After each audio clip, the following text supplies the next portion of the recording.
Peace and love, everyone. Thanks for being here live with me. Thanks for being here on recording too. That was featuring the black-capped chickadee. Anyway, I love the little chickadees. They're my friends. So, regular meditation. It fundamentally shifts how we relate to our thoughts and feelings, allowing us to dial down the intensity of emotions that tend to take hold of us and ultimately experience a greater sense of calm, clarity, and focus.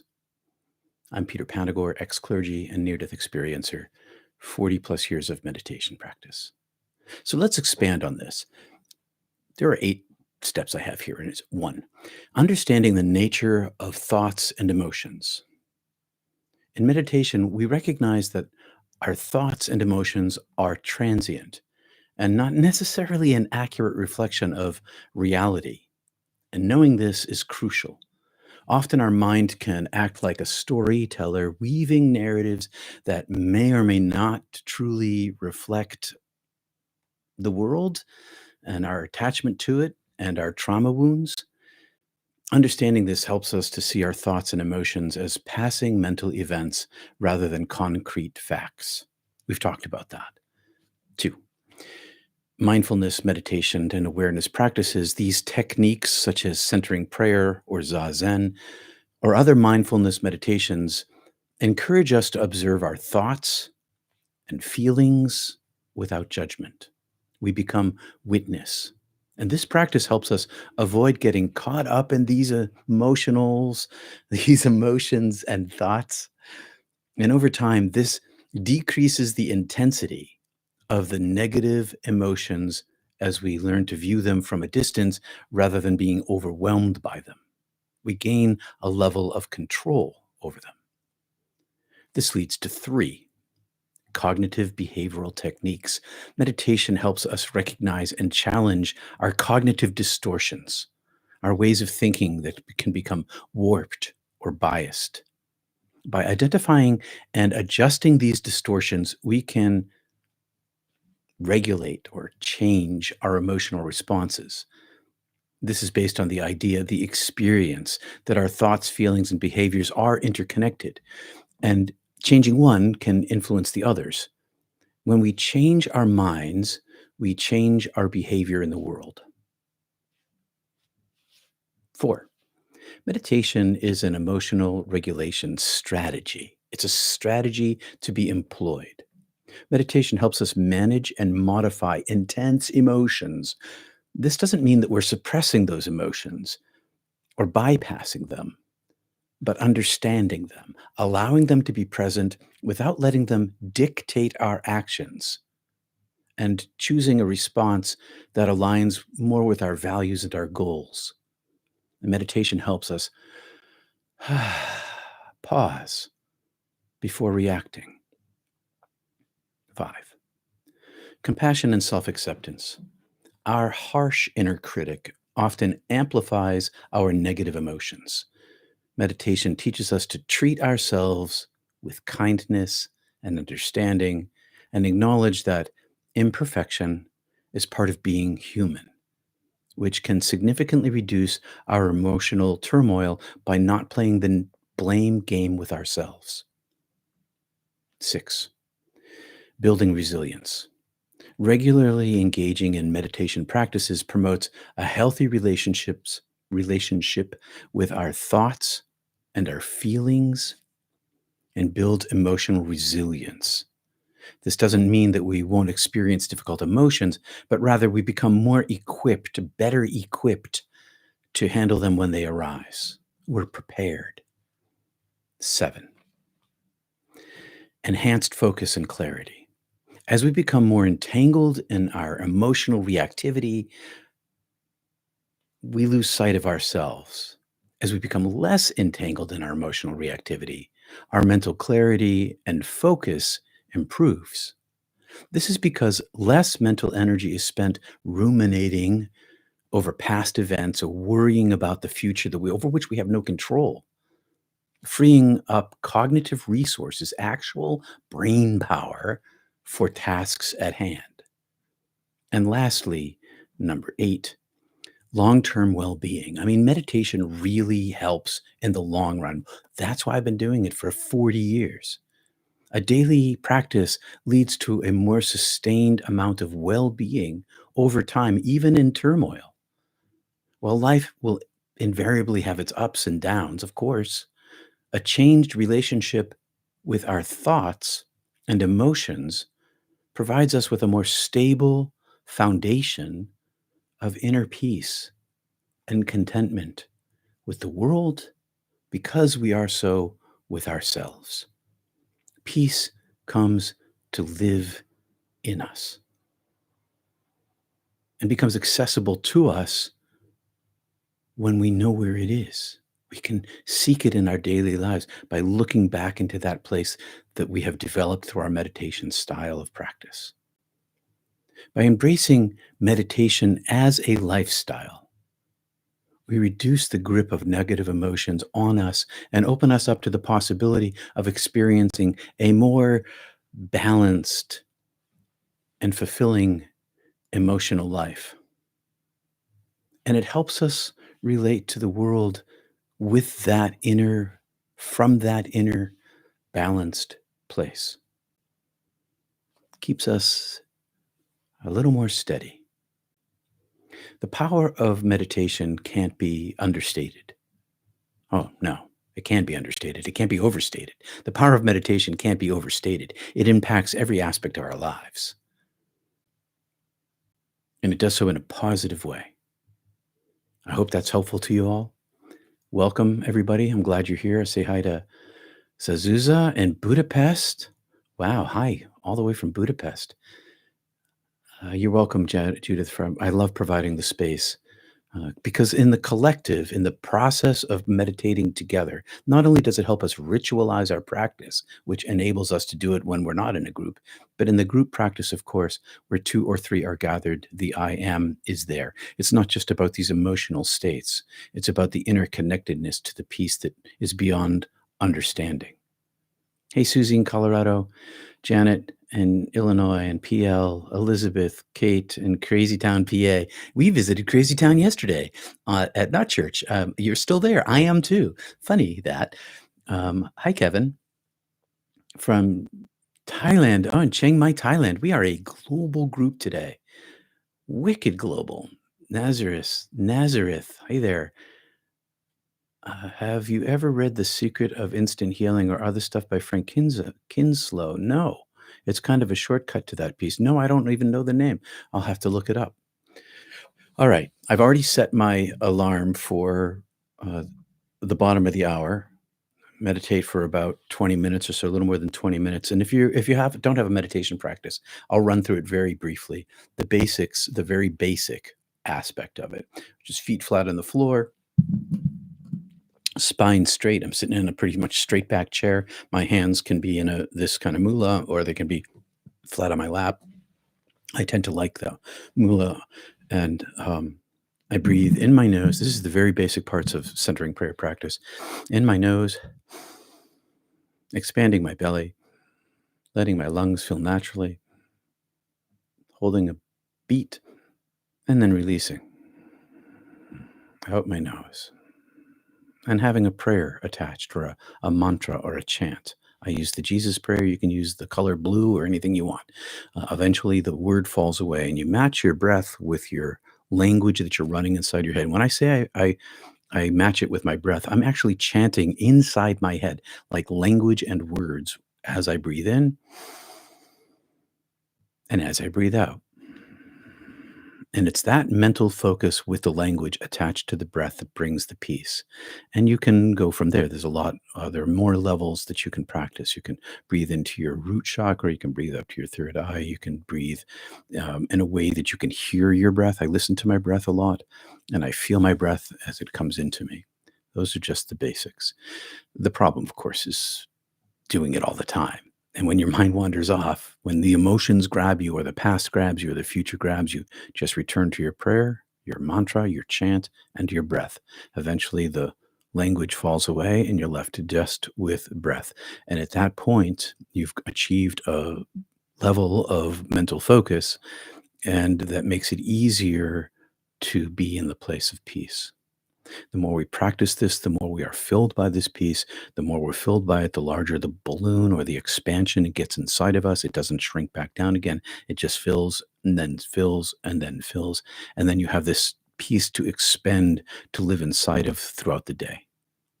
That's why meditating in the morning makes a difference, because it then changes your day. It doesn't matter if you do it in the afternoon, though. If you want to do it in the afternoon, that's totally fine. The only time I can't do it is at night because it keeps me awake. It's too restful. All right, my friends. Begin with 3 ohms. And the reason why we begin with 3 ohms is to kind of set us in our body, feel the vibration. I know I'm not the best singer in the world. Um, but I find that as I bring the vibration in my chest, oh, right here, and look at my lips, oh, oh, and I bring the vibration up. I can feel oh, like 3 different levels in my throat. And I bring the vibration in my chest, and in my throat, and in my head. And do 3 of those, then I drop into my meditative practice. I'll see you in 19 minutes. Peace and love, everybody. Oh, one last thing. Sorry. Putting my mask on today. I like to shut down as many of the sensory perceptions as I have. The less light I see, the less I'm distracted. Same with sound.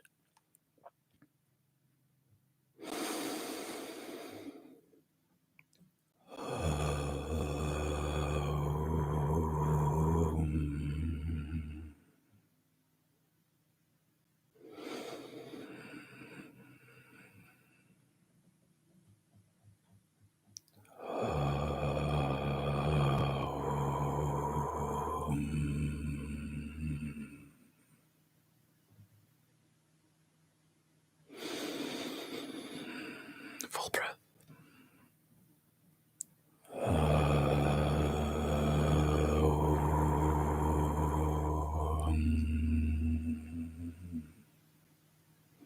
Meditation. Breathing in. Hold the beat. Release. Chant your chants. Follow your breath. When your mind wanders, return to your breath and chant.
Relax your muscles.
Peace and love, everybody.